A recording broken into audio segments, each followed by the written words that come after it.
I started to wonder, and I wondered, which led me to wonder. I had to wonder. I started to wonder. I couldn't help but wonder. I couldn't help but wonder. I couldn't help but wonder. I couldn't help but wonder. I couldn't help but wonder. I couldn't help but wonder. I couldn't help but wonder. I couldn't help but wonder. I couldn't help but wonder. I couldn't help but wonder. I couldn't help but wonder. I couldn't help but wonder. I couldn't help but wonder. I couldn't help but wonder. I couldn't help but wonder. I couldn't help but wonder. I couldn't help but wonder. I couldn't help but wonder. I couldn't help but wonder. Welcome back to your favorite podcast that's ever existed, City Girls Make Do, where we talk about the best show that's ever existed, Sex and the City. I'm Stephanie, and in 6-inch heels, I'm about face-to-face with Alex. Aww. I mean, it's true, you should say it. And speaking of, I'm Alex, and oh my god, is that Wendy Wasserstein and Gloria Steinem? Oh, we are back to talk about Season 3, Episode 3, which is Attack of the 5'10" Woman, which is an interesting title because there's no 5-foot woman actually doing any attacking. No, she's just kind of there. She's there. She exists. And you know what? She's valid for being 5'10". I respect her and I salute her for being 5'10". This is women of all heights. Like solidarity, positivity podcast. I'm not gonna accept like height shaming or attacking. She's not attacking, she's just existing. Yep. She didn't do anything. She pretty much just showed up in the episode and Carrie we'll get to what she does, but she just she doesn't know how to handle seeing Big's new wife, basically. And yeah, this is a really good episode because we were talking earlier about how there's pretty much no men in this episode. It's very female focused, which I loved. This was a good episode, I think, this week. I will say I enjoy having men around because of the drama they cause. True. Both in the show and in real life. That's a good point. I mean, yeah, it is true that, as much as drama is annoying, it's also kind of one of those things where if nothing's going on, I'm like, well, this is fucking boring. So, it is kind of nice to, sometimes wake up in the morning and be wake up to you saying something like, oh my god, did you see this? And I'm like, oh, good, there's something to read about. Anyway, even though it's super female focused, our question this week was kind of Carrie chill.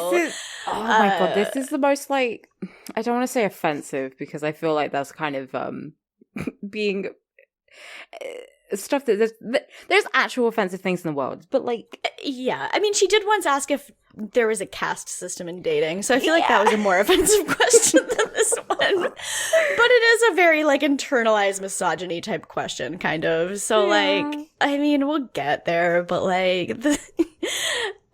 don't know. There were some stupid things this week, but also it was a fun episode at the same time. So I guess we should just jump into what happens. Okay, so we start out at brunch. So Carrie says she loves brunch because you get to sleep in. There's usually alcohol, and you get to read the women's equivalent of the New York Times sports pages at Sunday brunch. Because, you get the wedding announcements in the Sunday paper. So that's their sports. Sports for women is marrying a man. It's just, I mean, I hate being I don't know, very Emma Watson style lib feminist, but it's kind of mind-boggling. Yeah, it's interesting because on the one hand, they're looking at this and being so into it, reading all these things about these wedding announcements. But then on the other hand, they're making fun of all these women who are oh, this woman's 24 and she's quitting her job to get married to this guy. Wow, does she not have any self-respect for her own life? And it's they kind of have both. It's they're having their cake and eating it too. Yeah. Mm-hmm. I mean, I don't blame him. If some fucking rich guy came along now and asked me to marry him, and I could just sit around all day, I would consider it. Mm-hmm. It's true that it's it's interesting that you would even put that in your wedding ad, though. Yeah, why? I didn't even. Do newspapers still have this? That's what I want to know. I think they do, but I think that, like, okay, so I think for, like, weddings, I mean, I think for the New York Times, this would be much bigger than for, like, a normal city's newspaper. Yeah. Like, I'm thinking, like, I think they're, like, I remember when I graduated high school and stuff, and, like, my dad, actually, like, a bunch of my family works at the newspaper from my hometown, and so, like, they get discounts on newspaper ads and stuff like that. So like, we're going to get an ad that's like, congratulations for graduating. Aww, but that's like, so cute. I guess people also do it for weddings, but it just seems like one of those things like where if my family didn't work there, they probably wouldn't do it. Like, yeah, I don't know. I mean, I've heard of, I think like one of the sort of London papers runs like a birthing, but like people will announce their children and be like, so and so have welcomed Grace Abernathy. She's 7 pounds and whatever. No one gives a shit. Like, true. I know that there's one of those for me for sure, because I remember looking through when I was like, when I was at home over Christmas, I was looking through like a photo album of baby pictures, and there was like a newspaper cutting of my birthday, and I was like, aww, well, that's nice, I guess. But it's like tiny. It's not like it's like, oh, here's a photograph and everything, and but you're right. Like, who cares? Like, I don't care. I know there's babies being born like every second, but yeah, and that. I mean, I get that they're sort of talking about how like it's so 1950s that all these women are getting married and then leaving their jobs. They are so young, the women they're talking about. The oldest one is 27. Yeah, that's wild. And like obviously they're all in their 30s, like the girls, like our girls, and you know, Charlotte's kind of just like, I can't believe this. Like the oldest one is 27, this one here is 24, and like yeah, I can't even imagine. Like, I know people used to get married younger, but like it really just seems like rich people business. Like, yeah, I don't know. I wouldn't even consider getting married until I was like 27, but more power to him. I mean, I guess we know Summer is like the only person we know who's married and under 30. So yeah, well, my friend David's also married and under 30, but like that's it. Those are the only friends I know who are married and under 30, I think. I mean, even now, I knew a girl who was like 25 and she was like, oh, I'm getting married, I'm pregnant. I was like, okay. And then a friend of mine just got engaged and I'm like, that's so wild. I can't believe people are doing that. Jesus, you trust him? I know more people who are like engaged or married who are under 30. I just wouldn't consider them my friends. So like, because like, I mean, I'm almost 28. Like everyone a bunch of people I went to high school with are married now, but I just like, don't give a shit about them. So yeah, I'm just like, damn bitch, you live like this? You're gonna live like this? I mean, it's like, I mean, we talked last week about like, I mean, I get off on the idea of domesticity. Right? Yeah. But like at the same time, it's just so obnoxious sometimes when it's people you like already don't like in the first place. You're just like, shut the fuck off. Like, true. With Summer and Noah, it's like, oh, they're adorable, they're perfect. And then with everyone else, I'm like, you sure? You want to do that? Him? I don't know about all that. But yeah, whatever. I mean, I don't know. I mean, listen, I have panic attacks trying to fucking talk to people. I'm not getting married anytime soon, so it's not really my business, is it? Yeah, people can do whatever they want. And like, it's, you know, it is what it is. If that's gonna make you happy, then go for it, for sure. Yeah, it does seem like when you're putting it in the paper and like in the New York Times, and when it's a big ad, like, because we're gonna see in a second that it's not just ads that are like, I mean, some of them are small, but then we see, you know, a full like half-page wedding ad, and it's like, okay, this is a bit performative. Like, no one gives a shit, but I don't know. It's extremely performative, but I mean, that's white people for you. That's true. That's a good point. Yeah. So then Charlotte squeals. Because there's like a whole story on Big and Natasha. Yeah, it's fucking huge. Like, it is seriously like a solid chunk of the paper, like with a gigantic thing of text. Like, I don't even know how you could put that much information in one wedding ad, but they did it. Yeah, well, it's like, and this is like a broadsheet as well. It's not a small paper, it's huge. Yeah, no, it's huge. And yeah, it's a gigantic photo of the two of them too. And it's like, oof.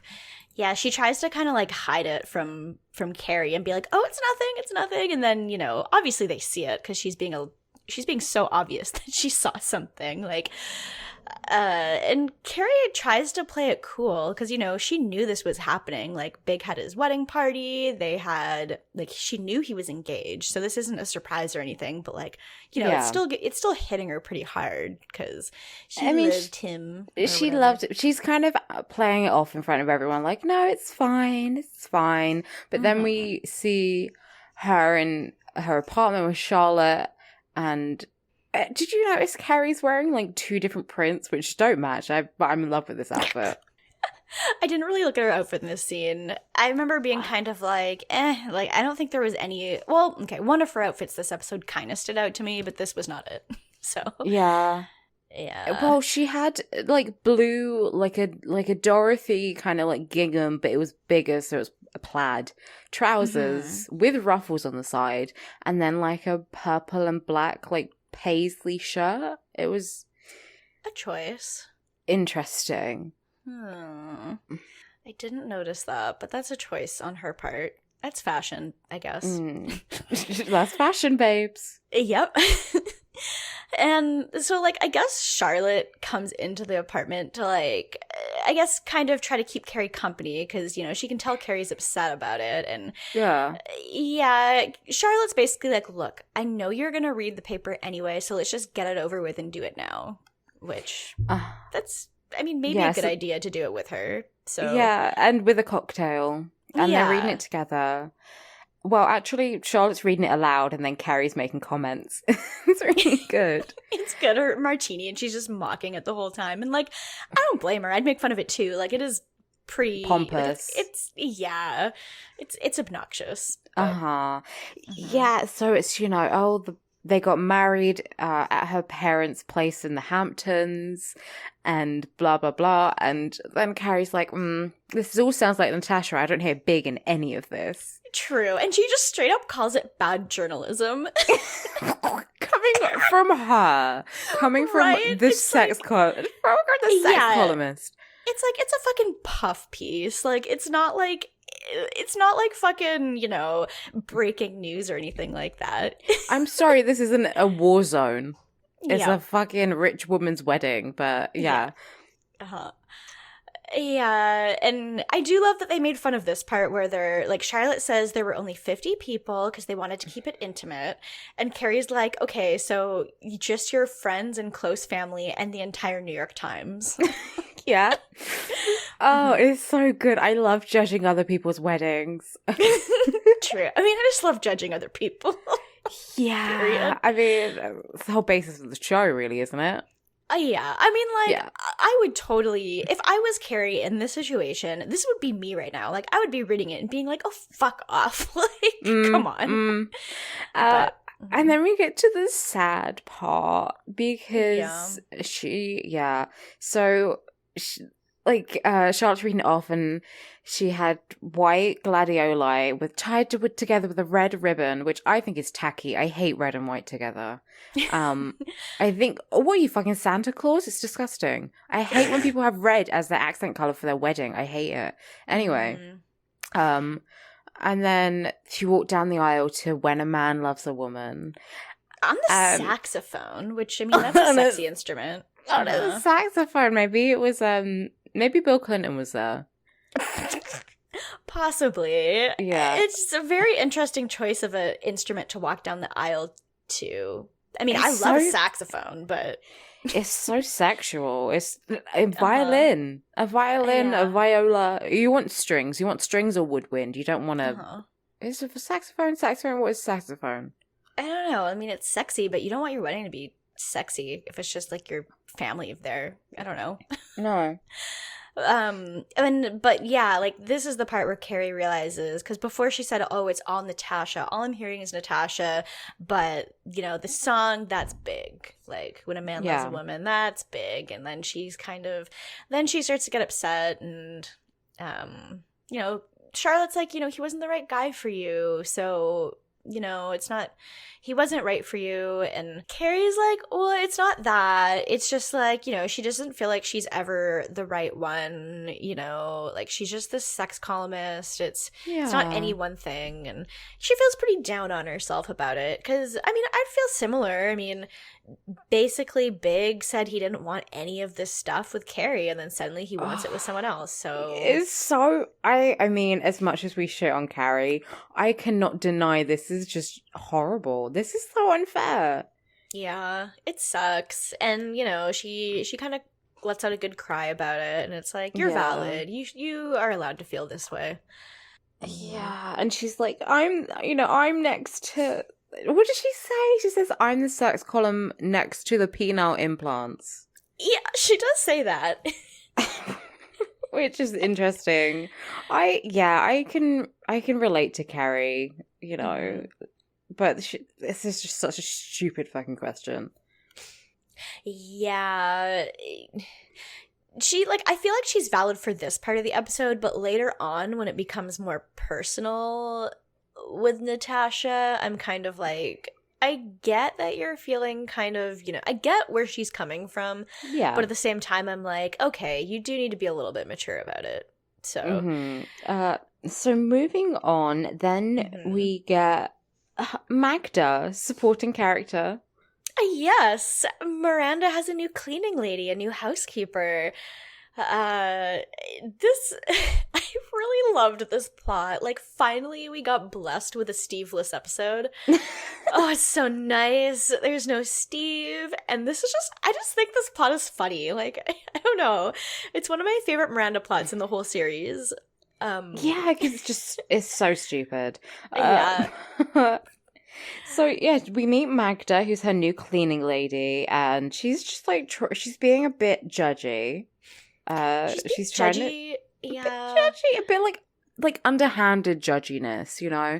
She's sort of, she's moving lots of Miranda's stuff because, you know, Miranda is a busy woman. She doesn't have all of her things in the right place. And I guess so. I'd be pissed if I had like a cleaner. And I mean, can't even imagine that anyway. But like, I'd be pissed if I had a cleaner and they moved my stuff into a different place without telling me. I'd be pissed. I guess you would sort of have to be like, okay, look, if you're moving my stuff to organize it better, please tell me where things are. But yes, I mean, I can't really imagine ever having a cleaning lady. Yeah, I mean, my house is not nearly big enough. I say house, my apartment is not nearly big enough for me to need someone else to come in and clean it for me. Like, we had a cleaner at my old house that I lived in when I was in grad school because there were 6 girls who lived in the house. And so my landlady was like, this is part of your rent. But they only cleaned, like, the common areas, not, like, any of my other stuff. So and I can't even imagine ever wanting to have a cleaner in the size of place I have at the moment. But I guess Miranda's, you know, well off for herself because, you know, she's a lawyer. She's got her apartment, so I guess she can afford a cleaner. I feel like we say she's a lawyer every single episode because we just need to make that very clear. I mean, we do. She's a lawyer, which means she's professional and has some monies, I guess. I don't know. Yeah. So yeah, Magda is being judgmental. She sort of hands her a very small coffee mug. And she's laid out some herbal tea, and Miranda's like, I want coffee, and I want my big mug. She needs her big girl mug. I need my big girl mug. I forgot people don't have travel mugs at this time. True. I know, it's so weird to think about drinking just, like, out of a normal mug. Because it seems like she's in a rush and, like, needs to leave, but... This is also such a stupid thing to be judgmental about, like being like, oh, you know, tea is better for you. Like, coffee isn't exactly, like, bad for you. I mean, you probably shouldn't overdo it, but, like... But herbal tea doesn't have caffeine in it. I know. And it's like, maybe Magda is like extreme straight edge. And she's like, I don't think you should have any caffeine. Oh my goodness. She's got like the X's like tattooed on her hands. Yeah, exactly. Love it. Yeah, and she's like, oh, you have a rolling... what is this rolling pin thing? What do you mean, what is it? Like what? I mean, I know what a rolling pin is. Yeah, I used one yesterday, believe it or not. But no, Miranda doesn't even realize that she had a rolling pin. And Magda's saying, oh, you use it to make pies. That's what women do. Which is a strange statement. It is very strange. And I also don't get why Magda is buying all these things for her. Like, she does not make enough money, probably, to want to buy things for her new, employer. Why would she do that? It's like a waste of her money. Yeah. But, it doesn't really make sense. And Miranda...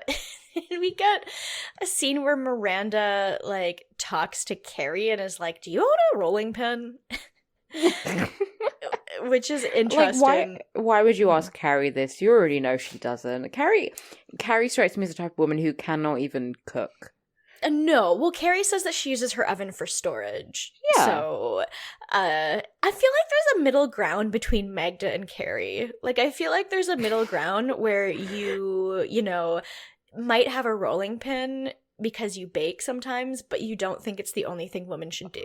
Like, I feel like there's a middle somewhere that's probably good. Maybe most people. I don't know. Yeah, I don't know.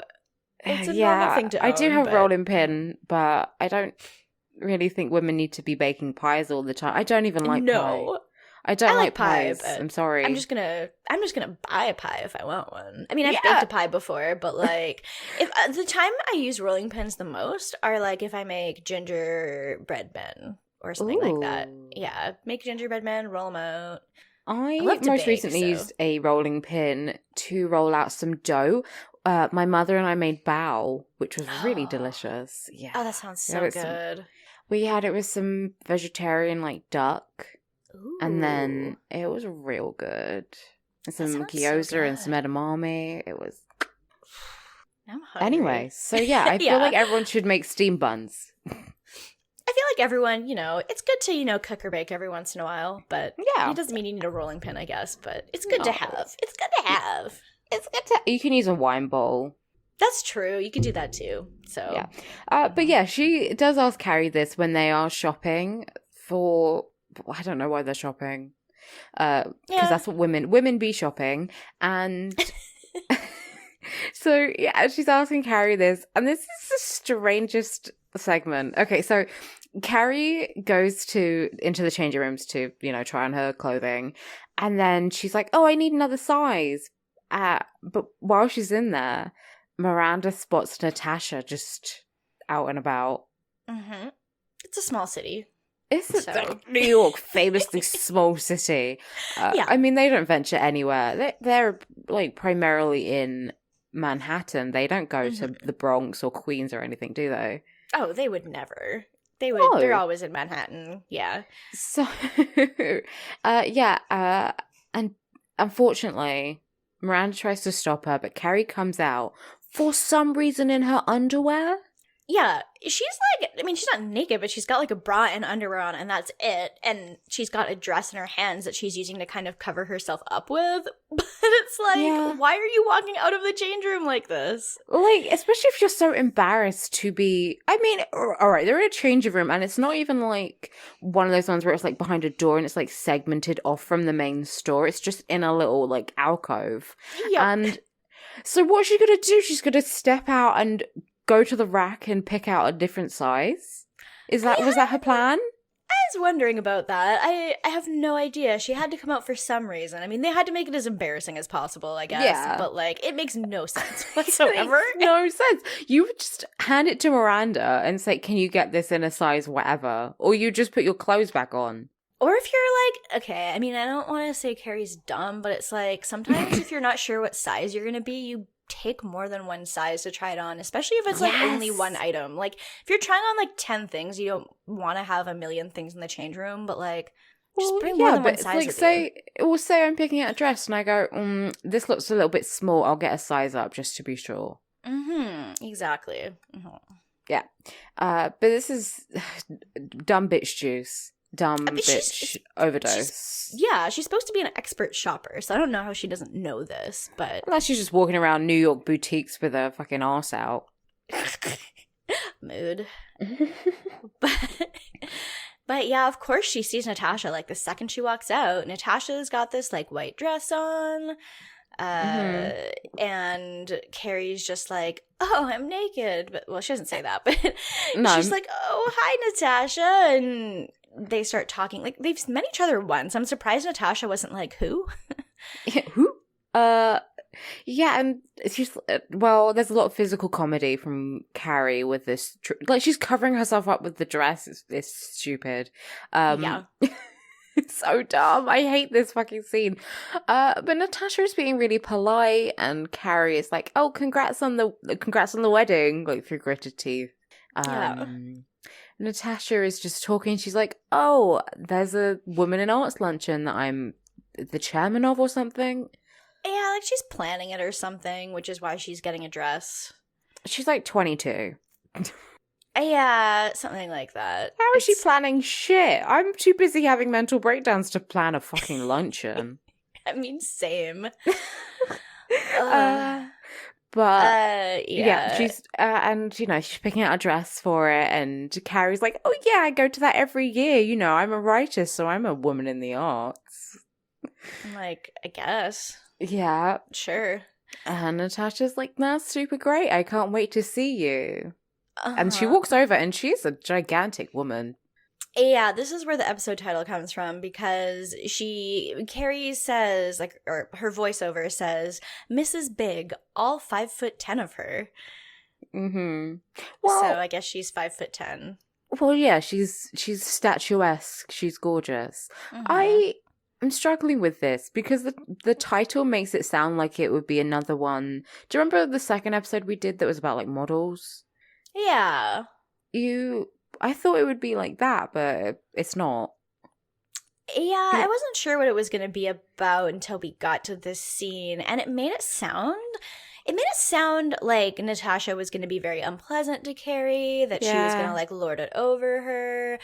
And it's none of that at all. Like, Natasha's nothing but kind to Carrie. And I mean, Carrie knows that too. It's not, she's not like, oh, she's being so antagonistic, but like the title makes it sound like, you know, Natasha's going out there and like trying to ruin Carrie's life. Yeah.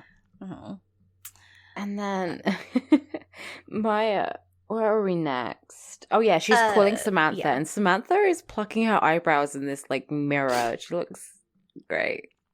She does. She always looks great. I know. And Carrie's like, oh yeah, I misplaced the invitation I got.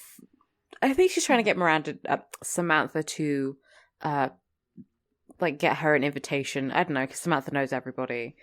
Yeah, it sounds like that, because she's like, can you find out where and when it is? And Samantha even says that she's going to come to it too, because, well, I mean, Carrie explains, like, every time I've seen Natasha, I've looked like a complete idiot, and, you know, I need to see her, or she needs to see me looking put together and nice, but not trying too hard. She's, like, completely over-planning this. Can I just say, who gives a fucking shit? They're already married. Like, yeah. Like, what is this? Like, just let it slip your mind. Like, I get it. Move on.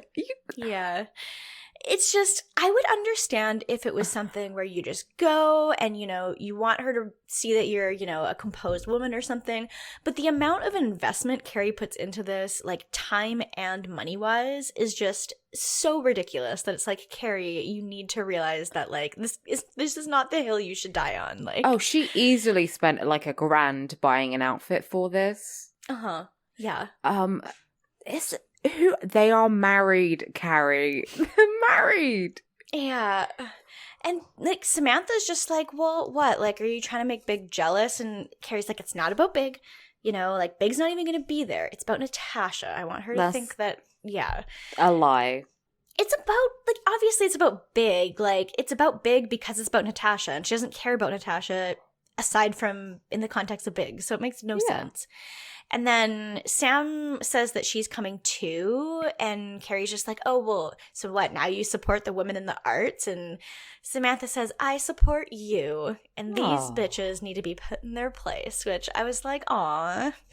But again, Natasha hasn't done anything. I know, she hasn't done anything. It's true. It's like, what are you trying to prove? Like, who gives a shit? Like, if anything, you should just say you're gonna go and then not show up and then be like, oh, Natasha, I don't care about your stupid event. Like, yeah, it's so dumb. This whole episode I just spent extremely confused at everyone. Everyone's behavior was off. So yeah. Didn't really make any sense. No. Yeah, so that's like the end of their phone call, though. Yeah, then we get our problematic question. Mm-hmm. Yeah, she's trying to pick out an outfit for this whole thing with for the luncheon.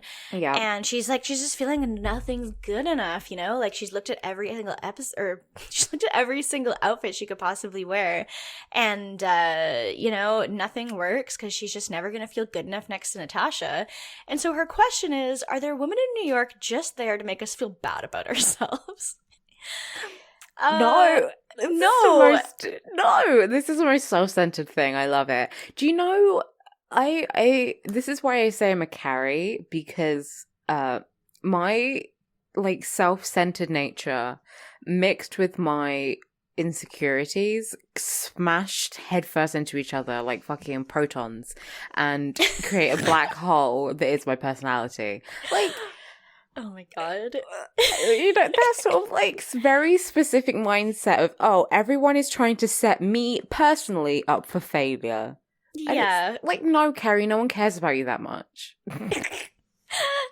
Yeah, like, just Natasha really doesn't give a single shit as far as we know. Like, if anything, I would imagine, if anything, Natasha probably honestly feels kind of nervous talking to Carrie because she, like, knows that Big loved Carrie before her. So, like, she's the one who has something to lose, not Carrie. As much as I wouldn't want to speak to my ex's new partner, I wouldn't want to speak to my partner's, like, one that got away. Yeah. Exactly. Like, why would you want that? And if anything, like, my whole time watching this episode, I kind of felt like Natasha probably just doesn't really want to see Carrie because she feels more uncomfortable about it than Carrie does. So I would love to see. Oh my god! You know, in Twilight. Okay, I'm gonna dox myself as a very 2000s child right now. Do you remember there was gonna be a whole? I think it was Twilight was going to be shown from, like, Edward's perspective. Yeah. I would love if, like, there was just one episode that was entirely from Natasha's perspective. Oh, that would be really good. I would love to see that, although I would not want to see more Big, but... No, but, like, okay, but this is an interesting story. Okay, so she's, like, what, 20? She's in her early 20s.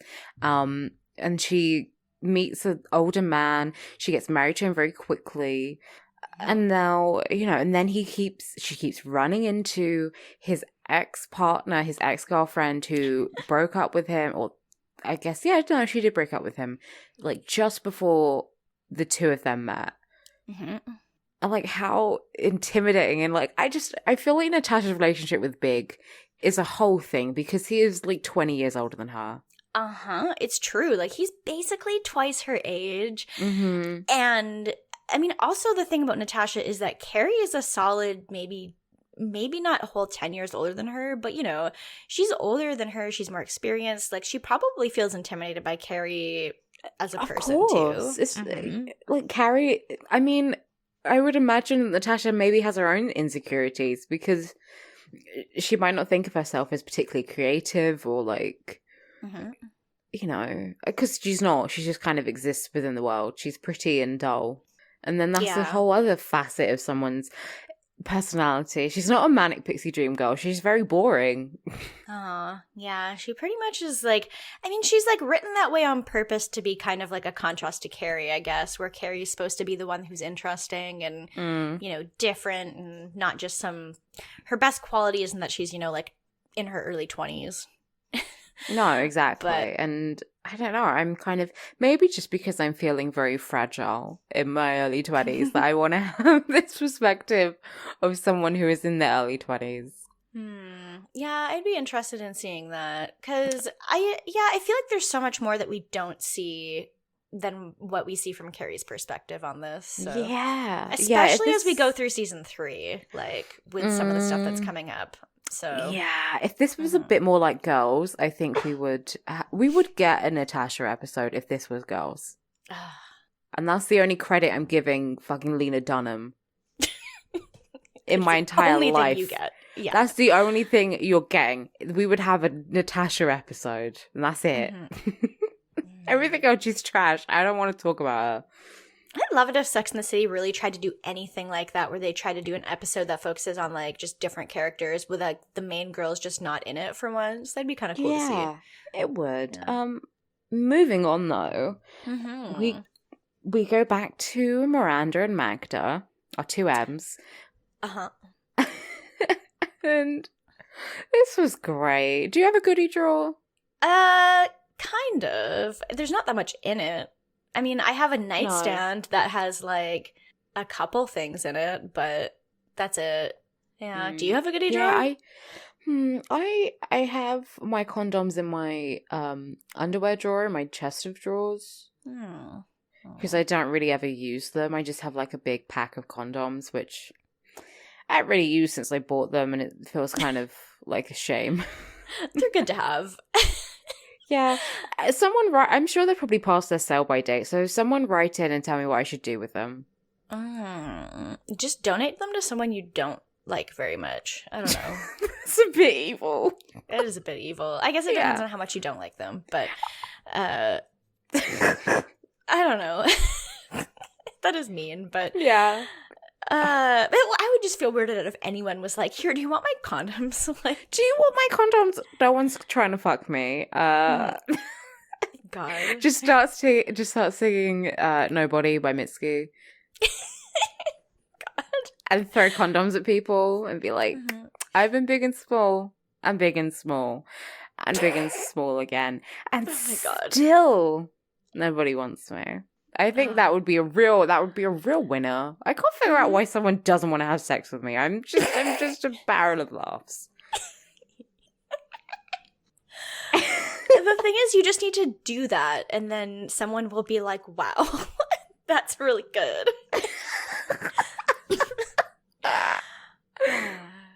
Yeah. So Miranda, we find out, has a goodie drawer herself.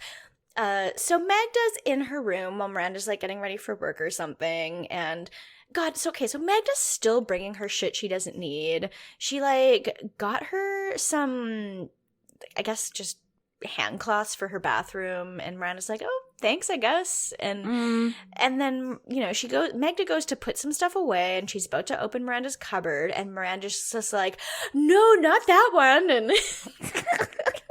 and, like, she pulls it out and we get a good shot of it. So we have a vibrator, we have condoms, we have, like, some lubey oil type things.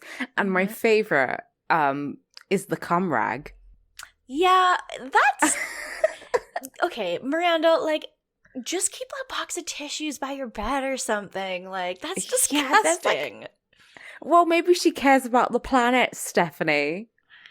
I mean, like... Maybe I care about the hygiene of my room. She has a whole towel in there. Yeah, it's... I mean, I guess if you're having sex with condoms, then most of it's probably gonna get collected. But there's still, sweat and other fluids to deal with. I mean, maybe she washes it pretty often. I don't know. Either way, I don't like it. I don't love it. No, it looked like pretty clean though. It wasn't stiff or anything. Oh my god. Don't like that at all. No, especially when I know it's with Steve. Oh, do you think she gets a new towel for each boyfriend?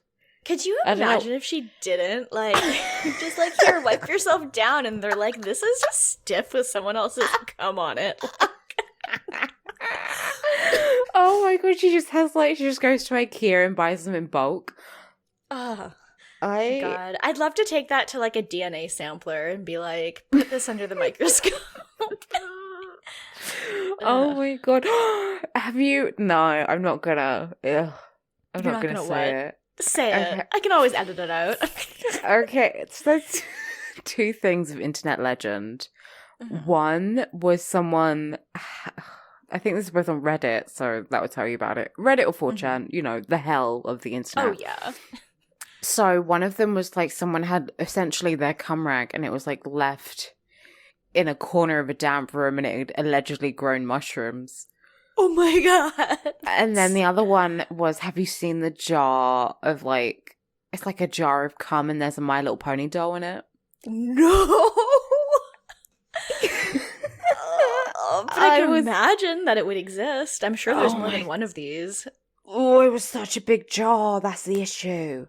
It wasn't a small little tiny mason. It wasn't like a jam jar. It was a mayonnaise jar, at least. My little Cumrag. Friendship is magic. Oh. Friendship filled that jar. Yeah, I hate these. I really don't like them. Yeah. I mean, these are the topics I bring up often. Mm-hmm. No, I don't. I haven't thought about that in years. It just sort of came into my head. It sure did. Magda sees the contents of the goodie drawer, and we just get like a close up on her face, and she's like, she's just, aghast. She's very traditional, so this shocks her. And then Miranda's like, I have a boyfriend, I have a boyfriend. So I'm basically trying to be like I'm not a slut. And before the boyfriend, I didn't have one for a long time, and that's what the other thing is for. Yeah. I don't think you need to justify yourself. I don't think you do either. You kind of just be like, yep, that's none of your business. Please don't look in there. That's it. Yeah. Yeah. Uh-huh. And she's about to leave. Like, she kind of storms out, and then Magda says, God bless you. But she's also like, oh, this boyfriend, like, are you gonna marry this man? And Miranda's like, I don't even know if I want to get married. Like, please, fuck off. I mean, this is so personal. Yeah, it is. Like, if I was Miranda, I'd be pissed. I'd be like, who gives a shit if I get married? Because, like, Magda's basically like, like, everyone wants to get married. I've been with my husband for 25 years, and it's great. And Miranda's just like, fuck off. You shouldn't be looking at my personal stuff and commenting on my personal life. But, No. Yeah. Yeah, and then we go to the spa. Yep. Miranda's telling the girls about how Magda saw her goodie drawer, and Charlotte claims she doesn't have one, and one of the girls is like, okay, everyone has a goodie drawer. Like, what are you talking about? And Sam says she has a goodie closet. Oh, yeah, they're talking about what's in them, and Samantha says nipple clams. Mm-hmm. Yep. For him. I mean, I can't say that I have those in my nightstand. No. But good for her. I don't have clamps. No. No. There's no clamps in there. No, clamps are a bit scary for me. But they're in the spa. I mean, this seems so strange. They're in the spa so often. Like, in this one episode. Yeah, it's true. Yeah. But they go to the sauna, or the steam room, I guess more specifically, and they're all taking off their little towels, except Charlotte, who is self-conscious. She is self-conscious, whereas all the other women, like, I mean, our other three girls, but, like, also all the other women there are like, I don't think our titty tally I think we got more titty tally in this episode than in the entire series so far. Like, well, I kind of did a rough count. I got a bit distracted by titties. Oh my god, I spent most of this episode just kind of staring at Kristen Davis and thinking about how pretty she is. She's so pretty. She's so pretty. Oh my god. I think there are at least 9 pairs of teas, I should say.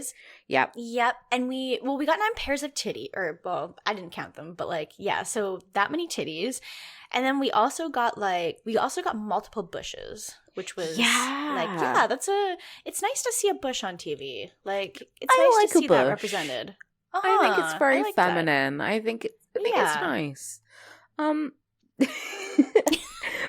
But yeah, It's she's nice. very. I don't know about you. Every time I've been in a steam or sauna situation, it's been in like a swimsuit. Yeah, well, okay, so all the steam room type things I've been in have been generally in places that are more like public type things, like not like a spa. It's not like a women's change room. It's more like there might also be children there or something. So like it's not so much like everyone just strips down completely naked. I've been to one grown-up spa, and like still, I think because they had like a swimming pool in the same sort of area that people were covered up. Yeah, makes sense. But I don't know. I don't think I would get my titties out. Just a personal preference.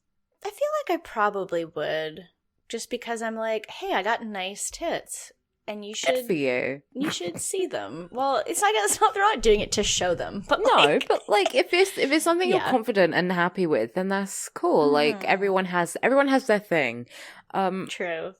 You know, I don't really like my boobs. I mean, they're big, but like they're not. The issue with having large bosoms is that they're not as perky as you want them to be. And for me, I wish they had a bit more bounce to them. Yeah, I do feel like they tend less bounce to, because like... I don't want to hurt myself when I jog anymore. Yeah, right? That's the thing about boobs, is that, like, most people don't have those, like, TV show boobs that, like, they always show on everything. And so it's very nice to see people have, like, very different boobs. It's good. Yeah, it's good to me. I would say that most of the women we see with their titties out, they're on the smaller side, but they're all like still diverse, natural boobs. Like they're great. Boobs are good. They are. Yeah, whatever titties you got, we support you and your titties. We're your own personal bra. Yeah. There's one of us for each cup. Yeah. Oh, that's so sweet. Oh. Aw.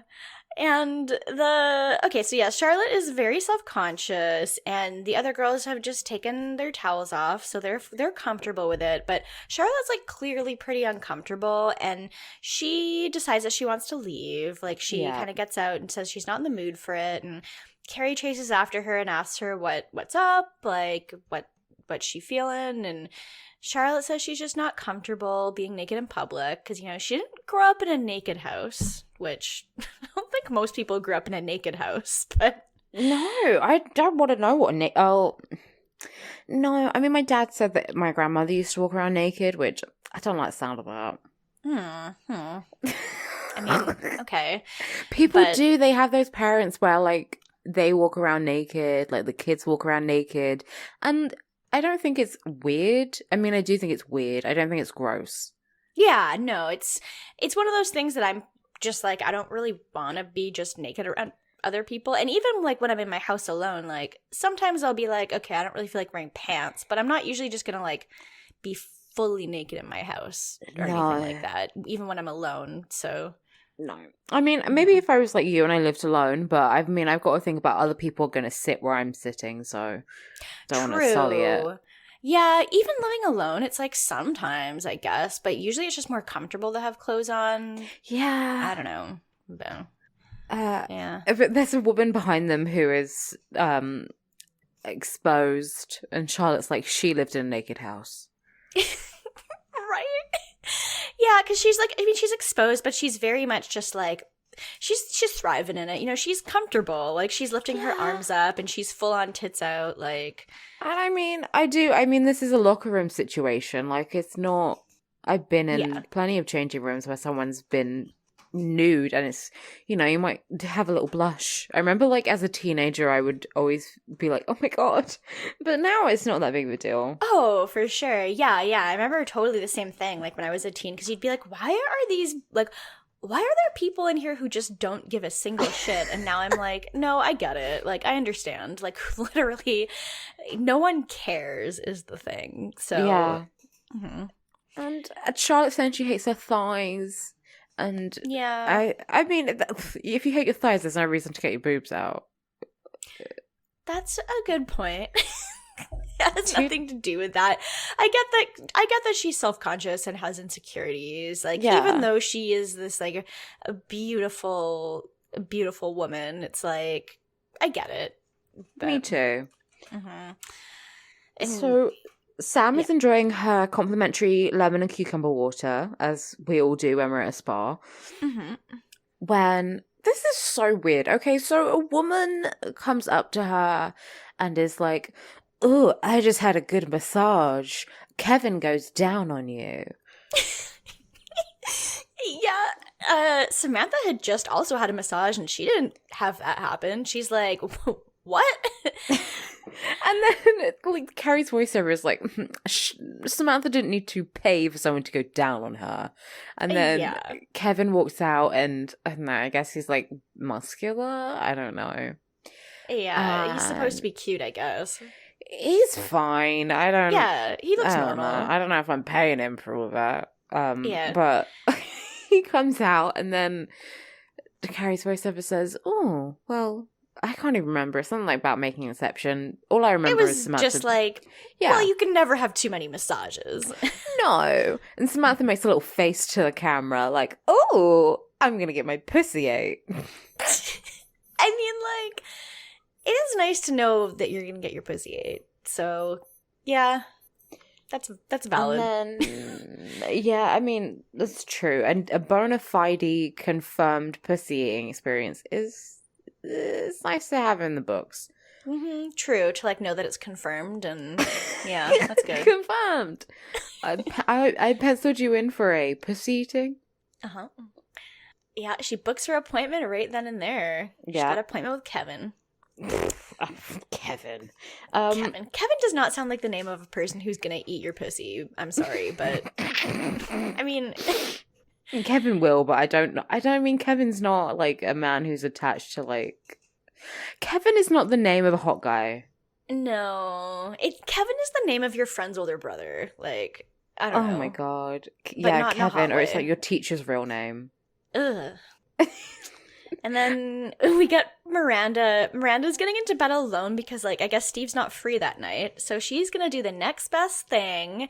And she opens her cupboard and there's, like, a sad violin music that plays. Yeah. 'Cause she's so excited. She does, like, a little wiggle of excitement. And she opens it. She's, like, rubbing her hands together, basically. Like, ooh. She's doing the Tom Hanks gif where she rubs her hands together and clicks a little enter mark on her computer. Yeah. And then, and then she pulls out a little porcelain statue of the Virgin Mary. And I mean, you could just use that to jerk off. Nothing's stopping you.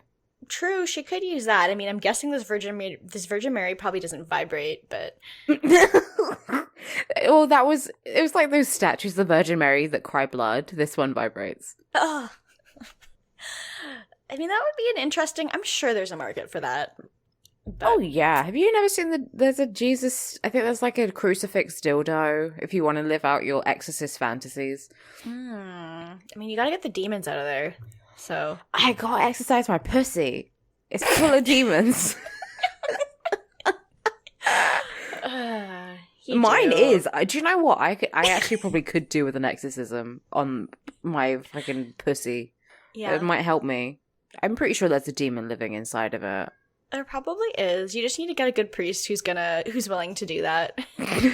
Yeah, I'll shop around. Let me know if you find anyone. I will. I'll pass over his number. Oh my god.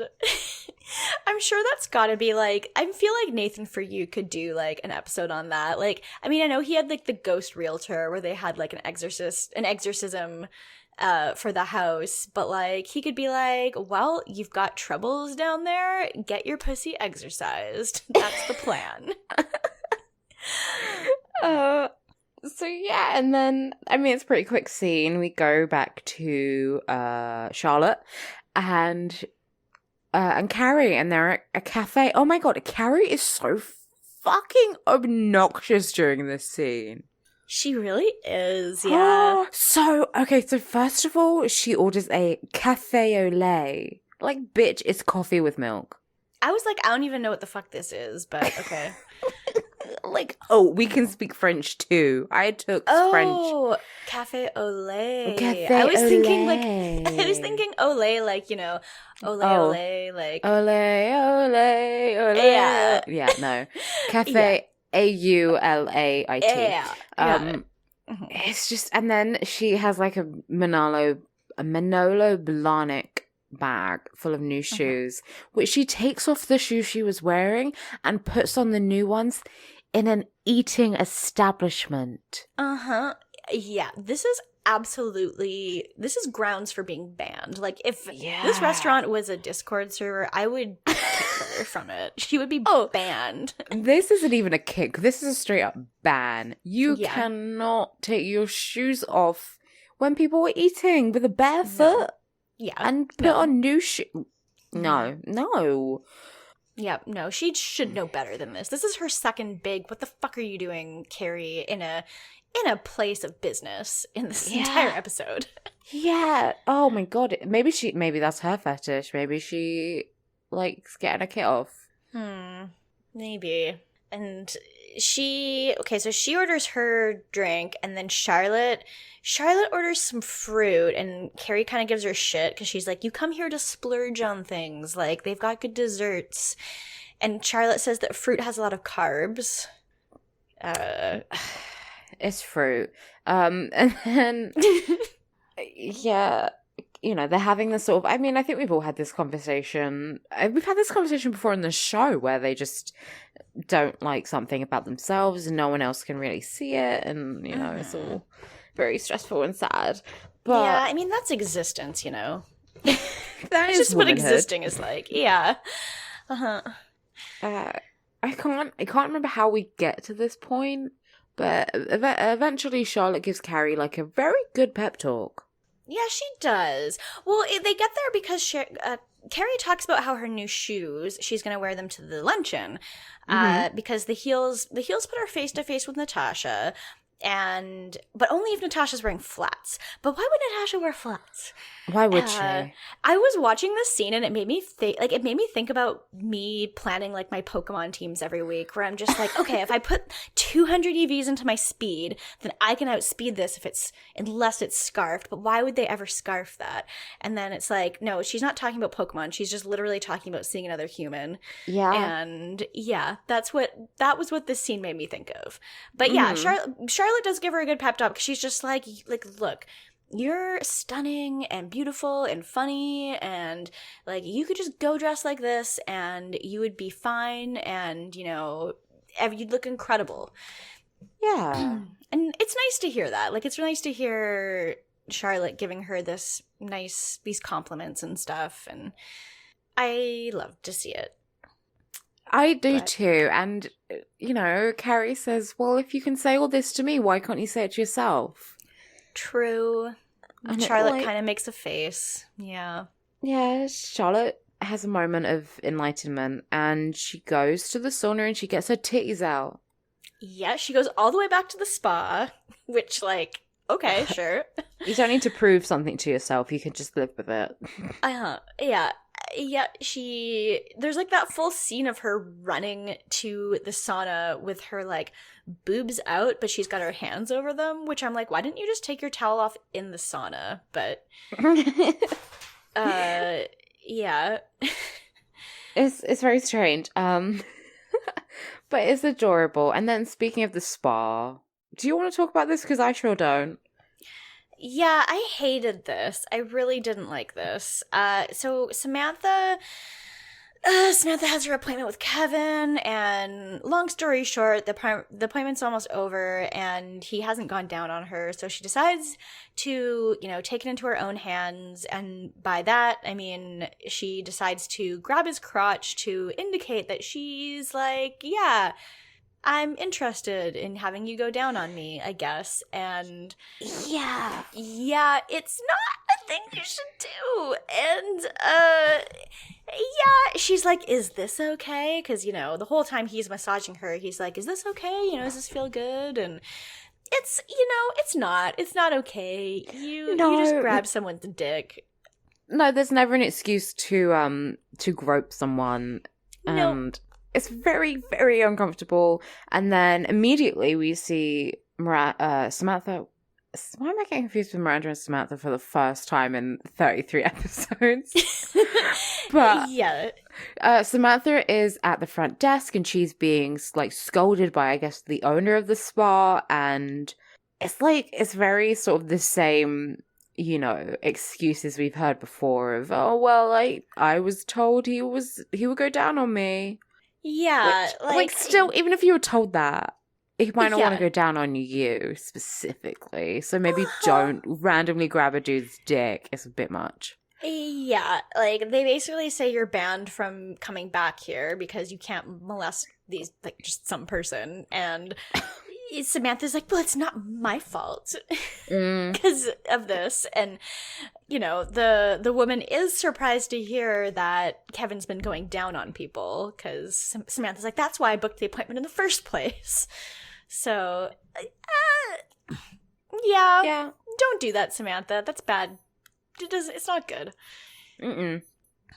And we get some more complaints from Samantha about it because her and Carrie go to that luncheon, and Carrie does look pretty good. She's got her like red dress on. Her hair is humongous. I love it. Her hair is huge. And yeah, so in the scene with Charlotte, Carrie, on top of getting those shoes, she also said she was going to buy a dress that was going to cost her a month's rent. So like what? that's got to be over what? $2,000? Yeah, I gotta say it's gotta be, right? Because like if she lives in Manhattan, I mean, I know it's the 90s, but I mean, I know it's a rent-controlled apartment. It's rent-controlled apartment. Yeah, so I don't know how much it's gonna cost, but I mean, she lives alone. It's a one-bedroom apartment, so yeah. I mean, it's not even that great of a dress, and we see two people wearing it like in the background, or very similar red dresses. It's a red dress, Carrie. Yeah, like you could have spent like $50 on a dress and you'd also look fine, but whatever. I do that all the time. I spend less than $50. True. And I look great, so deal with it. But I did love Samantha's like loud exclamations about getting eaten out. Because she's talking very loudly to Carrie about how it's discrimination, that you can't just like go down on one person but not someone else, and basically just like talking about how she paid good money to get her hay mown, and you know it didn't happen. So she is so speaking as someone who has never faced any discrimination in their life. Yeah, not one single time, basically. But all the other like old ladies are kind of staring at her like confusion. It's great. I love it. It's good. Carrie's just like, this isn't really a conversation I want to have here. So, but then they go to get their name tags. Yep. And Samantha's like, I don't think her "my name is" sticker really goes with the dress. And then Carrie finds out the lady at the front desk. So it says, "Oh, Natasha isn't coming," when Carrie brings her up. Yeah, and Carrie she's so devastated that she put so much time and money into this stupid thing. She's been thinking about this for so long.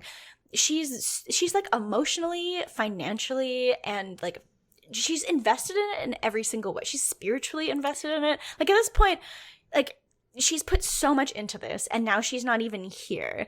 And like I was waiting to find out that Natasha like didn't come because she didn't want to see Carrie and she was like faking being sick, but we don't hear that. But I mean, maybe she did in our Natasha spinoff. Maybe that's what happened, right? And I honestly feel like that's probably what I can't words. That probably do you know what? is We what can't happened. talk this episode. It's going to take a lot of editing, but neither of us can talk clearly. No, I don't know what words are.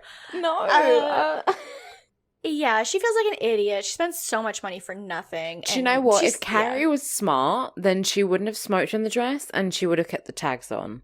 Yeah, idiot. Like, just return it. You're wearing it once. Like, Yeah. she's a novice. Like, she thinks she's a shopper, but she's not. She doesn't know shit. Mm-mm. And she wants to just leave. She's like, there's no point in being here if Natasha's not here. Just like, they did pay to be at this luncheon. So it's like, Samantha's like, okay, well, let's get her drinks at least, because we have drink tickets. So Yep. they stick around for a little bit.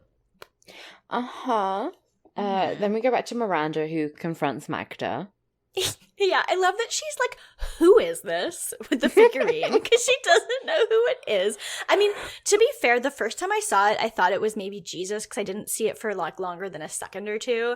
I knew it was like a religious figurine, but I wasn't sure if it was like Jesus or Mary or whatever. I mean, I guess Jesus has a beard, but they all have robes Jesus on. is a man. They're all the same. I mean, it's fine. It's usually the Virgin Mary if she has like a blue like veil, because she loves blue. It's a favorite. Yeah, it's a favorite color. Oh, that's nice for her, I guess. Yeah. So Miranda says that she doesn't need a mother. She has one in Philadelphia, and that's close enough. Yep, and she asks where did she move her thing to. She's like, don't make me say what the thing was. Where did you put it?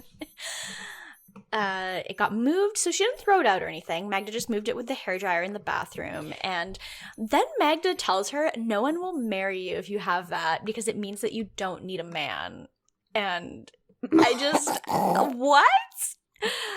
Oh my god. But yeah, Miranda's like, look, I don't need you judging me. I'm just gonna get a new fucking housekeeper if you keep doing this to me. So yeah. Which so good for her. Is fair enough. And then, yeah, and Magda takes her warning and doesn't do it. Mm-hmm. And then we get Carrie's now several drinks deep in at this luncheon. Some other woman's like talking about helping underprivileged children with writing and stuff, and asks if Carrie would help. And Carrie's just like, I write about sex. Do you really want me teaching them to write about sex and blowjobs? Like blowjobs. Like, I'm pretty sure you know other things. I love the way she says that. Blowjobs. Yeah. And then Samantha walks over with, okay, this fucking 2003 SNL character. She is, okay, so her name is Jenny. She's wearing pink. She has sort of like an affected deep voice, which is very funny. Oh, it's a woman with a deep voice. Very funny. And she has a terrible haircut. She has like, it like ends at her ears and then flicks up. It's awful. And Samantha's like, Jenny, tell Carrie what you told me. So Jenny and Natasha were like college roommates or something. And the big scandal is that one time Natasha had a shower with a boy and she gained 10 pounds. Carrie's just like, okay, like that's supposed to make me feel better. And like, I can only imagine what even got this girl to say this to Samantha in the first place. Like, was Samantha just off on her own being like, oh, I hate that Natasha woman. Like, do you know anything about her? Like, yeah. Does anybody know Natasha Prescott? Yeah, I need all the dirt on her possible to make my friend feel better. And that's the best she got. Yeah. Natasha is just a good person, it turns out. She's just a pretty regular, normal person. Yeah, and it doesn't make Carrie feel better. She's kind of like, look, I don't care if, she put on 10 pounds and she had sex with a guy one time, like in a shower. Like, who cares? Like, this doesn't mean anything. Yeah. And then they're about to leave, and the woman from the spa who like told Samantha about Kevin, she's there, and she's just like, hey, look, it's the woman who got Kevin fired. Yeah. And then there's like two other women as well. I guess his like Jane's, I suppose. They like stare her down. And then one of them's like, who's gonna fuck me now? And the other's like, he fucked you? Yeah. I love this so much. But since she said that, I was like, oh, you're a woman. You can just find a man to fuck you. It's not very difficult. Yeah. It's a good point. Carrie and Samantha basically just run off at this point to leave. Yeah. And then we see Miranda again. She opens her drawer and she's got a little ring of condoms laid out for her by Magda. It's so just like nicely laid out, and I'm like, wow, that's good for her. She came around. Yeah. Miranda's happy about it. Yeah, there's like some holy music, I'm sure. Oh yeah. Like a halo. It's a halo of condoms. Oh, that's what the Beyonce song is about. Oh, okay. Shit. If I ever do like drag or cabaret, then I think I need to lip sync to Beyonce's Halo with a halo of condoms on my head. God, true. It's like you go over to some guy's house and he's got like condoms laid out, and you're like, baby, I can see your halo. Like, put that away. Like, it shouldn't be out. Yeah, just when you're about to have sex with someone, you put on a halo and like pull out a plate with a halo of condoms on them, and you're like, and then you play the song and sort of sway to it. That would seduce anyone, I think. I think so. I can't say that's like the first Beyonce song I'd want to bone to, but I mean, it's still good though. So yeah. No, I'll make a list of top 10 Beyonce songs to bone to when I can remember. I mean, Partition is the obvious choice, right? Yeah, I feel like that is the obvious one. Yeah, for when you're fucking in the back of a limousine, as we have all done. That's just so relatable. Like, who hasn't fucked in the back of a limousine before? Am I right, gamers? And then finally we have Carrie, and Carrie's being fucking extra. She gets a little thank you note from Natasha, and she's like, I will never be the girl that can wear white and not get a stain on it. While she's wearing all white in her apartment, and there's no stains I can see. She's literally wearing all white. It makes no sense. But then she notices that Natasha says at the bottom, sorry I couldn't be there, but she spelled there Their, which is fucking hilarious. It's so funny. It is so funny. She made a funny typo. And Carrie immediately calls up Miranda and says, a good thing she got married. The woman's an idiot. This is so... I mean, okay, one of my least favorite things is when people point out, like, a typo or a misspelling, because you're not fucking smart because you can do grammar, you fucking bitch. And it's like, what are you pointing out that, like, you couldn't have already gotten from the message? Like... Yeah. Like, I get that if it's a typo that literally makes no sense, then maybe being like, what do you mean? But if you're correcting someone on their, like, there and there usage, it's like, okay. Like, fucking shut up. I mean, I guess because she already hates her, like, I mean, we've been pettier than this. When we dislike someone. I've been... if someone I hated sent me, like, a letter and was, like, used the wrong its or something, I'd be like, oh my god. But, I mean, it's not like she's making fun of her to her face or, like, calling out her typo. No. Like when someone's on Discord and they, like, correct your typo immediately after you say something and you're like, okay, do you seriously have nothing better to do than correct that? Like, fuck off. Yeah, fucking go outside, my dude. Yeah. So that's it. That's it. And she thinks it's so funny. Carrie thinks it's the funniest thing she's ever heard. Well, Carrie's not very interesting. No, that's a really good point. Yeah. So that's the end of our episode. Oh god, we've even got 2 more questions since the last time I looked. I guess before we get into questions, we gotta do rankings. So let's do rankings first. What's your order? So I'm gonna have a full solid Samantha is at the bottom. There's no way I can condone sexual assault, so I mean, I get it was for comedic purposes, but it's still tacky, so I'm saying that. It's not funny. Yeah. It's not funny. If you're gonna see her being pissed off about not getting eaten out, that's funny. Her groping a guy, not funny. Yeah. Just kind of uncomfortable. So, she's at the bottom for me. And then, Carrie, for obvious reasons. Miranda and then Charlotte. Okay, so Charlotte's your top this week? Charlotte's my top because she was very supportive as a friend, and I feel like having body image issues is relatable. And I feel like, do you know what's not relatable? Having help. That's true. That is a good point. That is not very relatable. I feel like, yeah, I mean, I definitely am going to put Samantha at the bottom too for the exact same reason. And then Carrie, because Carrie was just, like, she started out the episode fine, and then, like, the further along it went, I was like, girl, fucking chill and be an adult about this. And then I feel like I'm going to put Miranda first just because this plot is so funny to me, but it also is really unrelatable for that reason. I guess it's like just the whole idea of someone replacing a vibrator with the Virgin Mary is so funny to me that, like, it's very funny is the thing. Yeah.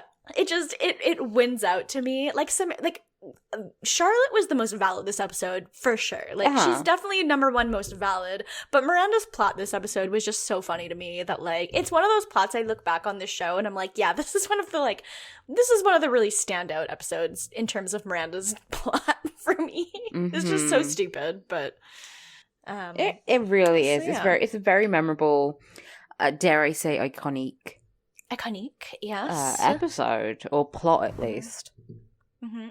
I did watch this episode on an airplane once, which was very awkward because of the obvious reasons with the spa. There are probably more boobs in this episode than in most of the other episodes combined. So, plus several bushes. So, you know, we got lots of bush, we got lots of boobs, and that I did watch that on a plane. So, yep, that was fun. So shall we get into questions? We should. And, like, earlier today I put out and asked for some questions because we only had 2 and now we've got several. So I guess we got to try to, you know, like, speed round these again. Yeah, we'll see how we're doing for time. We have one that I can really sink my teeth into. Oh, yeah. So I think some of them we gotta give some time to, for sure. Yeah. So if you want to send us a question, you can send us questions to citygirlsmakedo.tumblr.com/ask, just like always. And this week's questions, we're going to start out with one from Tumblr user 2x2Furious, who says, 1, if each of the girls worked at Sterling Cooper, what departments would they be working in? And 2, if the girls were going to hook up with each of the madmen, who would they choose? So, okay, so first department. Okay, well, so they're women, so they would all have to be receptionists.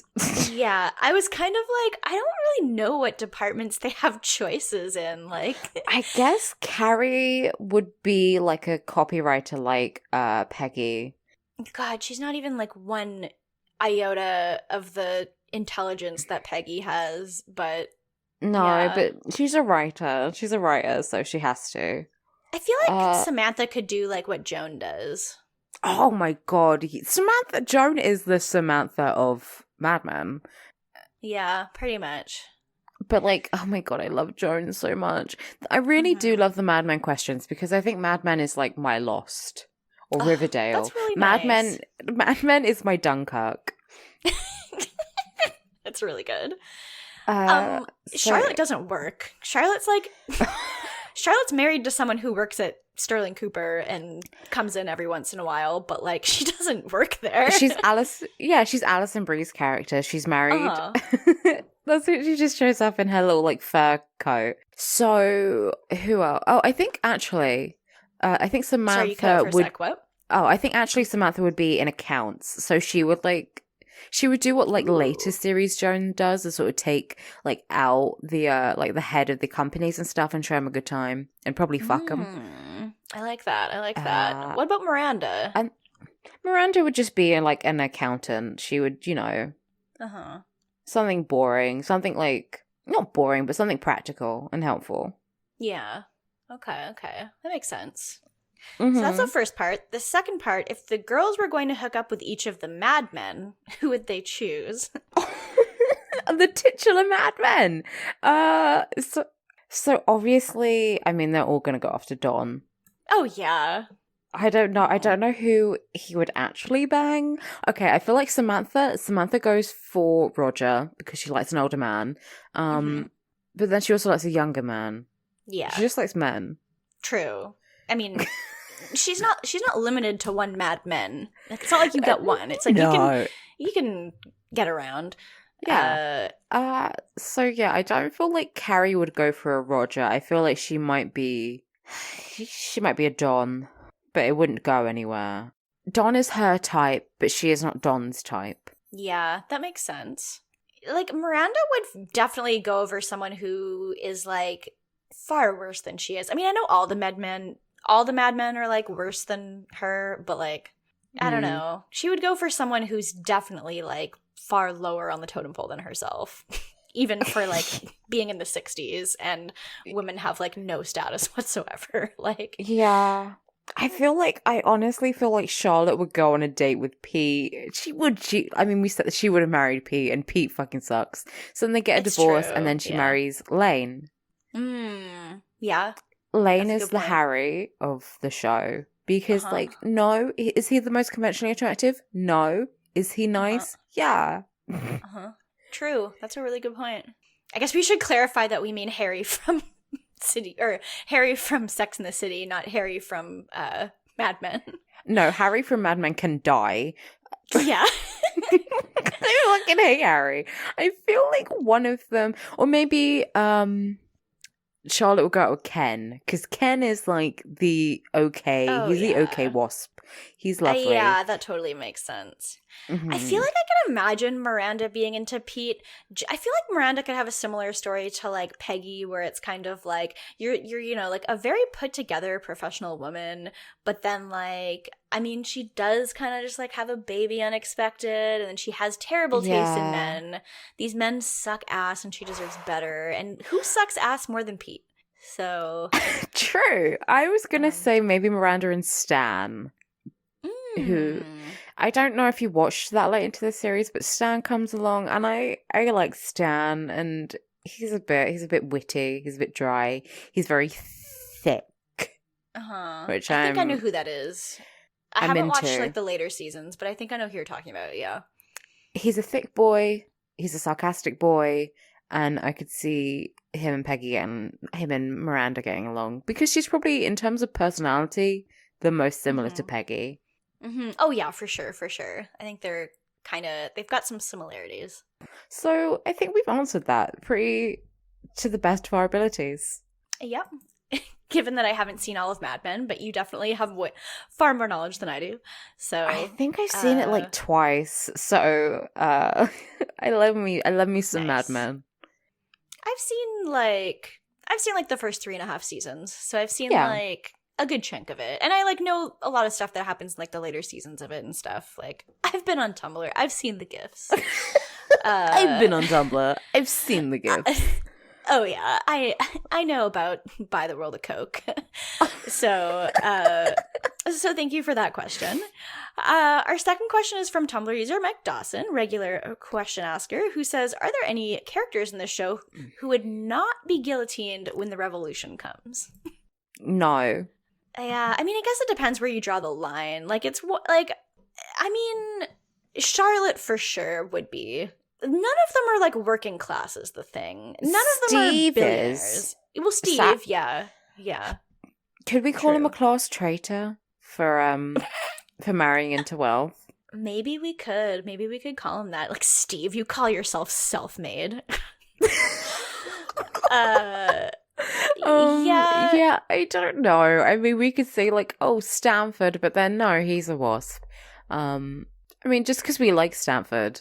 Yeah, we do like Stanford, because the thing is gay rights, but none of them are, I mean, okay, Charlotte has too much money, especially after stuff that happens, like, in the future. Carrie, like, pretends like she's a proletariat princess, but she's not working class. So I don't know. I mean, the thing is, she's not rich is the thing. It's not like she's, like, got lots of wealth, but she does have lots of possessions, and she's very materialistic. That's true. So I can't think of anyone who I would put my neck on the line for. So guillotine them all, sadly. Yeah, true. Especially Big. Big gets his head cut off first. Oh, he gets his head cut off and put on a spike. Mm-hmm. Yeah. Thank you. Yeah, thank you for that, Dr. Phil voice. Okay, so our next question is from, dear good friend of the show, Sarah, aka a Tumblr user, Chisatonkus. Yeah. So thank you, Sarah. Sarah sent us 2 questions this week. Thank you so much. The first one is a longer one. Okay, so I'm just going to read the whole thing at first, and then we can tackle this because it's a doozy. So, what's the worst place you've ever had a wardrobe malfunction? In 6th grade, I was changing clothes after gym, and I didn't want to take my shoes off, so I just tried to force my shoe through the jeans, but I got stuck, and I couldn't move my foot or the shoe, so I hobbled out of the locker room looking for the gym teacher for help. I went to the gym with only one pant leg on, and then 2 minutes later, the entire girls' softball team walked in. Oh, honey. I Sarah. read this. Sarah, why'd you want to do it with your shoes on? Do you know, I pictured these in my head as like those fucking big clunky skate shoes. Oh, God. Yeah, because it was around that era when everyone was wearing Yeah. skate shoes. Yeah, Sarah, please confirm. Yep, let us know as soon as possible. I have a similar school one, which isn't quite as bad. I mean, it is actually kind of bad. So, I remember one time, it was the summer, and as a teen, I was big into push-up bras, especially brightly colored ones. Yeah. As we all were. And I remember I went to go speak to like my like form tutor, and I was complaining about another student who was like a piece of shit. And I didn't realize until after I'd been speaking to my tutor that my shirt was just unbuttoned. Oh, yeah, that happens a lot. Yeah. Mm-hmm. Especially when you got because titties, yeah. When you got tees, and especially when you like insist on buying small shirts because you're like, I want it to be fitted, and it's not fitted because it's just bursting open at the seams. Yeah, that's so relatable. It took me a long time to realize I need to actually buy shirts that fit. Yeah. Uh-huh. So, yeah. So I had like a hot pink bra showing the whole time I was talking to my tutor. Oh my God, that's so funny. I don't think I've ever had like the shirt burst all the way open, but like it happens to me all the time where like a button will pop open basically because it's just like the boobs are just being like free me. And even just like a week ago, I was at Starbucks and I realized like I'd been talking to the barista and I had like 2 buttons open on my shirt and I like right in the boob area. And I was like, that's great. And I wasn't wearing a bra that day. So I was like, this is just fine. This is fine. I mean, it's not like they saw my nipples or anything, but it was open. You could see like my skin. And I'm like, this is great. Yeah. Oh my God. But never anything I did. worse. Oh, I had something really bad. Okay, you say what you were gonna say. I was just going to say I was in class once and I was wearing leggings and I sat on like a nail and they ripped on the butt, so there was a little hole. And luckily, I usually don't wear any knickers with my leggings, but luckily I did this day because I was wearing black ones, so it wasn't that bad. Oh my God. Oh no. That would have been, that's so bad. No, you tell yours now. Okay. I just remember, this isn't even a wardrobe malfunction. This is just like a very embarrassing people seeing me situation when I was like in the bathroom one time, and you know those like Starbucks bathrooms where they just like don't, like the doors, like you can't tell if they're locked or not because you push the button in and you're like, is it locked or is it not locked? It's a mystery. So the door was like not locked, and I remember I had my pants like fully down because I was like going to the bathroom, and I was like partly standing up at the time. Someone opened the door on me. And I don't know. I just remember being so mortified. And it wasn't even that I had like a wardrobe malfunction. It was just that like my pants were fully down. And I was like, what am I supposed to do? You just opened the door that I thought was locked. And it was great. So, Oh, Christ. That's the time where you need the Virgin Mary. I know, it's true. Like, maybe if I was religious, this wouldn't happen. It probably still would. It probably would. It's true. Catholics are having bad shit happen to them all the time, I think. But, I mean, they kind of deserve it. But, thank you for that question, Sarah. We have one from Summer before we get back to Sarah. So our next one is from our wonderful recent guest host of the show, Summer, aka Interstellar Princess on Tumblr, who sent a question that says, Sex in the City themed spells and or curses? I realize this sounds ominous, but I just think it could create a fun conversational space. Love to you both. Oh, I love you, Summer. I know. Summer is so good. Yeah. Well, thank you for asking this, because you asked everyone's favorite podcast witch. True. Okay, here's my thing. I don't believe in curses. I'm a whole believer of, you point one finger and you have 4 pointing back at you. So I'm not really into that whole business. So I don't know about curses. I mean, I feel like watching the show is bringing a curse upon me anyway. That's a good point. Yeah. The curse. The thing is, the curse of the show is men. So men are a curse, are a blight upon our community. So I don't know about. We don't need to add more curses to the world.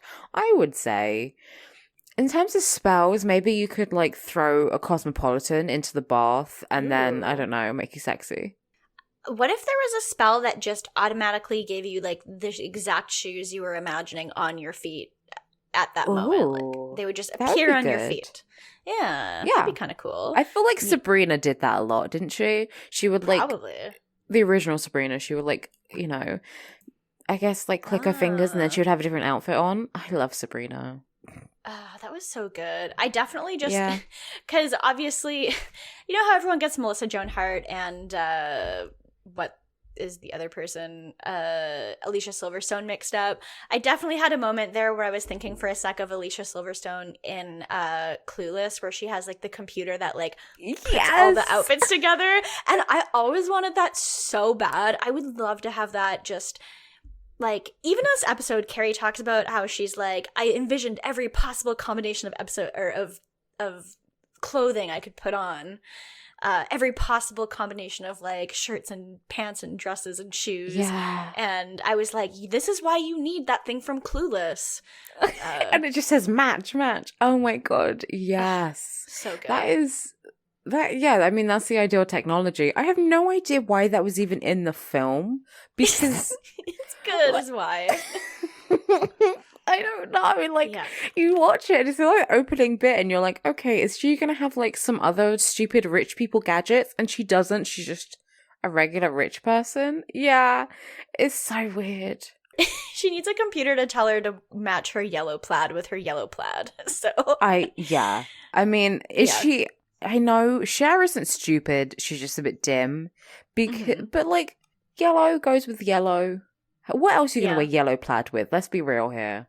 Yeah, that's a good point. So maybe the computer told her nothing else matched with it. So yeah, I think maybe in terms of other spells, maybe there's like a maybe like a scrying spell or something like sort of like forecasting thing over whether your boyfriend is a boyfriend for the week or a boyfriend that's going to appear in multiple episodes.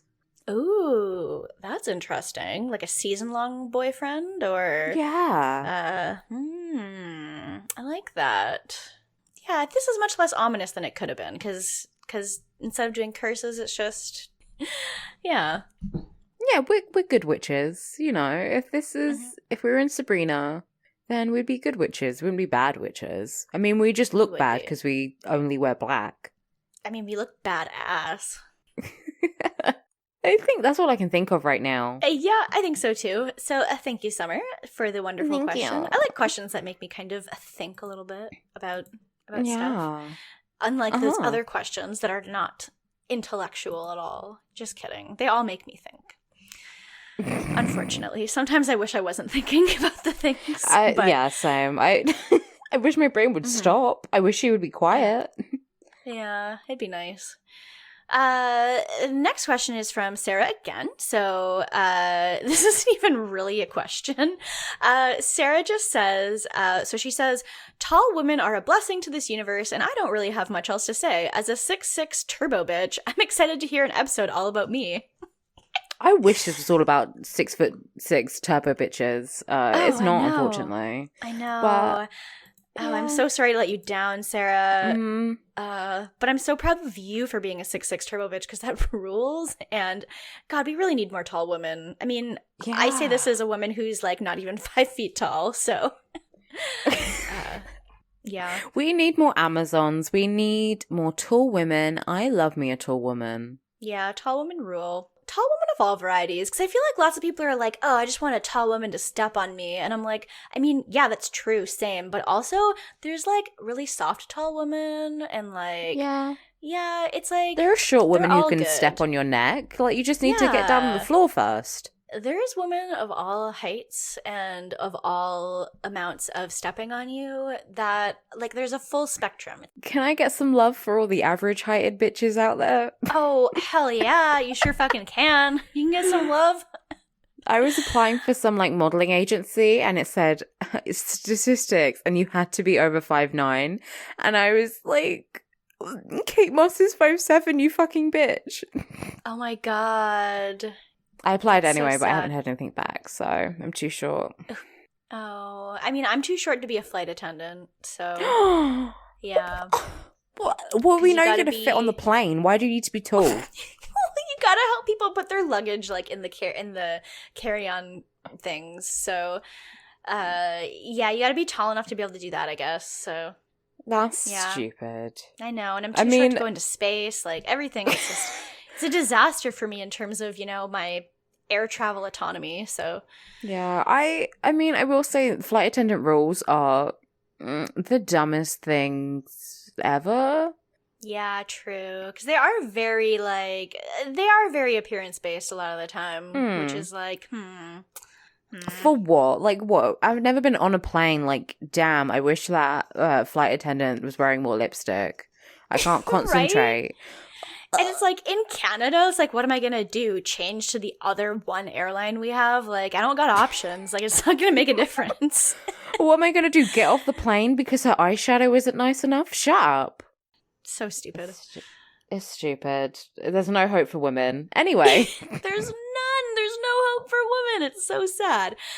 Okay, so this question is a lot. So our next question is from Magnificent Sap Caddy. I'm really bad at reading. Magnificent Sap Caddy, I think. At least you never said cheesetonkas. Yeah, only on purpose. Yeah.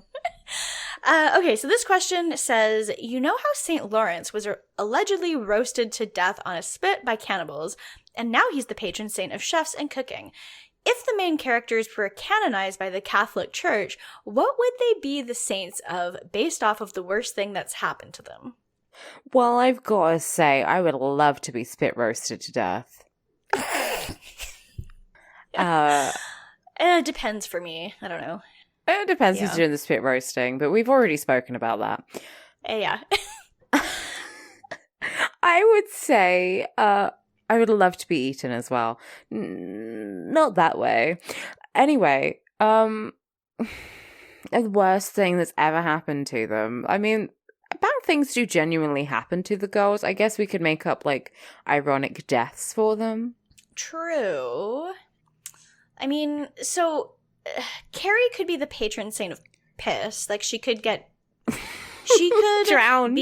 Yeah, she's forced to piss on John Slattery forever until her body is completely dehydrated and she shrivels up into a prune and she becomes the patron saint of piss. Okay. And then, yeah, Samantha has to be the patron saint of fucking. So maybe she has a heart attack when she's in bed. So Samantha has to get fucked to death. True. So what's she the patron saint of then? Of just getting fucked? Or orgasms. Oh, okay. She has too many orgasms that she has like an embolism. Oh my God. That's horrifying. Yeah, but that's got to be how she dies. Good for her. Charlotte just dies alone because that would be the worst way for her to die. She gets trampled to death by a horse. the patron saint of loneliness. And what did we say, Miranda? The worst thing that happened to her was Steve. Yeah. Yeah, she's stuck with Steve, and she's the patron saint of unfulfilling monogamous heterosexual relationships. That's like the worst one, and all of those were bad. I don't. Maybe it's not worse than the piss one, but that's what Catholicism is about. What about piss, or about being unfulfilled and heterosexual? I don't think there's much piss. There's a little piss. It's mostly about being heterosexual, though. Yeah, true. That's unfortunate. And accidental pregnancies. There's a lot of accidental pregnancies. This is why the only thing I know about Christianity is like what I've learned from Sufjan Stevens, because I'm like, why would you want to do it if you're not going to be gay about it? So true. Yeah. True. Jesus was gay. Jesus was extremely gay. So yeah. All right. So Mike Dawson, Tumblr user Mike Dawson, has sent us another 2 questions, and they're both very short. The first one is, which character has the most viruses on their PC? Samantha, she watches the most porn. Yeah, true. I feel like Samantha, but also I feel like maybe Carrie, because she uses her computer the most for like writing, and she's probably gonna online shop as soon as that's like a popular thing. But like I also feel like Carrie has like 0 computer literacy. Yeah, she is like confirmed bad at computers. Yeah, she has no idea what the fuck's going on a computer, so she would definitely download all kinds of viruses, just doing the most inane bullshit. So yeah, she'd be like, "Oh, my computer says I have a virus, and I need to download this to get rid of it." Okay.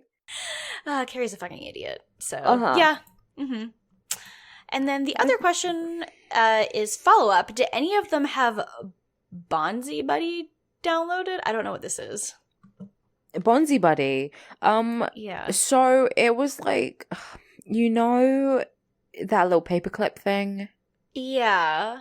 It's kind of like that. It was one of those like desktop helpers, and it would say like, "Hello, do you need me to open up your email or do a funny dance or some bullshit?" There's like, what's it called? Vine Source, this, which is like a gaming thing. You don't give a shit. You're not a gamer. You're not on YouTube. I mean, you are a gamer, but you're not a gamer. Capital G gamer. Yeah, true. And it sort of became popular because this guy tried to, like, basically downloaded all the shitty fucking viruses to try and brick an old computer. Okay. And Bonzi Buddy was one of them, and Bonzi Buddy would speak like, "Hello." Like, it was really bad. It's very creepy. I definitely thought it was going to be like Clippy, the paperclip, but like horny. So that's, I mean, I'm happy that it wasn't that. So no, he's like a little, like a purple monkey. Do you know what? I actually think I might have downloaded a horny one of those when I was a kid. Oh my god! Like instead of being named Clippy, it's just named Clitty. No, it was like a sexy woman dancing, and it was just in the bottom of your screen, because you know how you always want to have a GIF of a sexy woman dancing on your desktop, like at all times, yeah. I mean, what else do you have the did internet that for? I did that when I was like a 12-year-old trying to figure out why I was very into women. God, I love that feeling of being like, you don't even know yet, but you're like, God, why am I so gay if I'm not gay? Like, I'm not gay. I just like reading lesbian fan fiction. Yeah, like I'm not gay. I just like really like to see boobs. Like, I don't know what's up with gay. that. I'm not gay. I just want to mow some hay. Yeah, like nothing wrong with that. Just mowing some hay, and that's. I mean, the thing is, it is perfectly normal. We were right.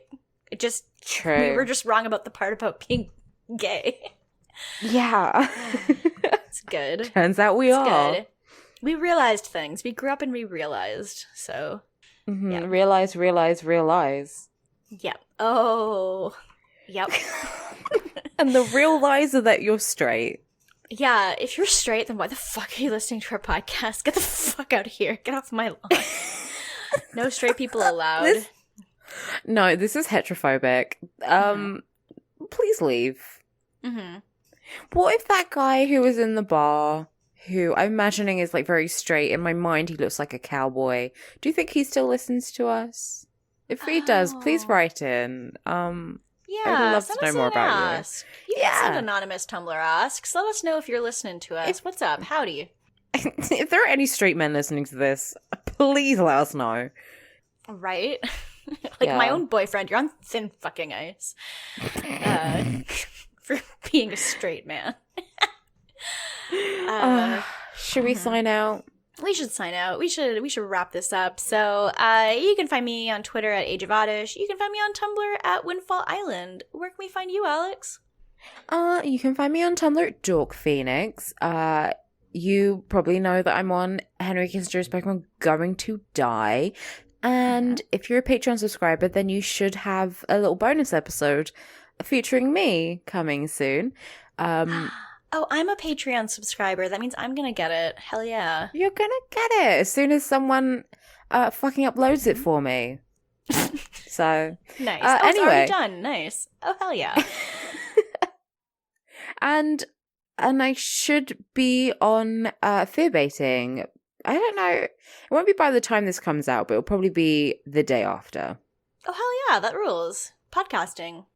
Yeah, speaking of having demons in your pussy, we're doing a film about having demons in your pussy. It's called Possession. Oh, that rules. Maybe I'll listen to this episode, because the thing is, I'm not a horror movie person, and so I've only listened to like one episode of Fear Bidding before.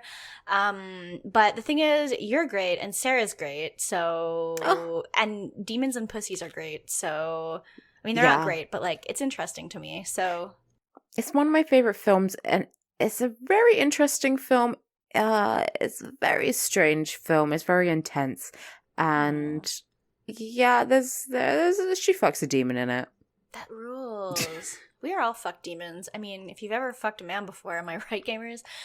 This is the second time I've said am I right, gamers tonight. I don't like it, but yeah. And you know what? You can find that episode on Noisepace when it's out. Noisepace.xyz, which is also where we're hosted, because Family Love Podcast Network. So.